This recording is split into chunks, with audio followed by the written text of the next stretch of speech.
Did you know na may specific na psychological triggers na nagiging dahilan kung bakit nag-click at bumili ang mga tao sa affiliate links?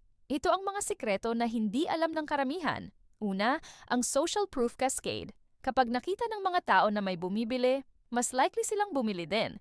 Pero dapat real-time notifications or authentic testimonials within 48 hours lang ang ginagamit mo, hindi yung fake.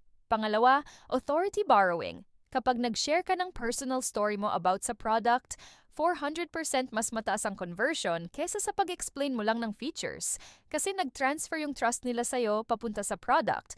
Pangatlo, scarcity psychology.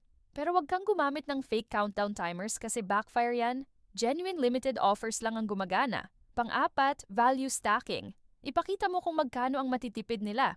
Yung mga specific words na nagiging trigger sa pagbili versus yung mga salitang nakaka-hesitate. Kapag na-master mo ang psychological triggers na ito, mas tataas ang sales mo. Follow mo ako para sa mas maraming affiliate marketing secrets na proven na gumagana.